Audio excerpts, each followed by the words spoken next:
Kulong ang isang 20 anyos na lalaki habang tinutugis naman ang kapatid nito matapos silang maaktuhan ng mga otoridad na nagsasagawa ng illegal kaingin, slash and burn farming sa kabundukan ng barangay Tagatsor sa bayang ito noong umaga ng Pebrero 6, 2026. Sinilala ng Claveria Police Station ang naarestong sospek na si alias Rolen, isang Aita at residente sa barangay Bilibigaw. Ang kanyang kapatid at kasabwat na si alias Gilbert, residente ng barangay Kilkiling, ay mabilis na nakatakas patungo sa mataas na bahagi ng bundok. Ayon sa ulat, isinagawa ang operasyon bandang alas 6:30 ng umaga sa pangunguna ni Police Captain Armando A. Tolentino Jr., Acting Chief of Police, katuwang ang mga tauhan ng 23rd RMFB2 Claveria Maritime Law Enforcement Team, DNR at Municipal Agriculture Office o UMAO. Nadiskubre ang grupo ng dalawang site ng kaingin na may kabuuang lawak na 0.39 hektarya. Sa inspeksyon, nakita ang unang site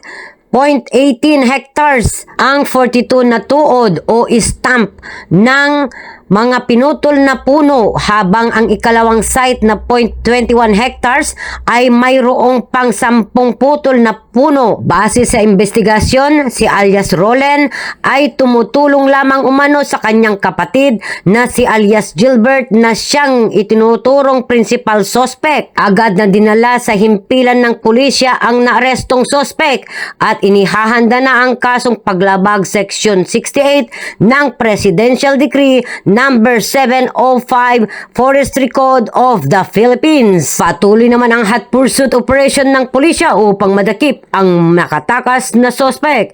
Nananawagan din ang Claveria PNP sa publiko na makipagtulungan upang mapigilan ang mga aktibidad sumisira sa kagubatan. At yan ang Mabuhay Radio Japan Worldwide. Sa bawat oras, sa bawat kimik, mananatili kami walang takot, walang pinapaboran. Ako po si Maylin Taru Pagkawili mula sa Claveria, Cagayan.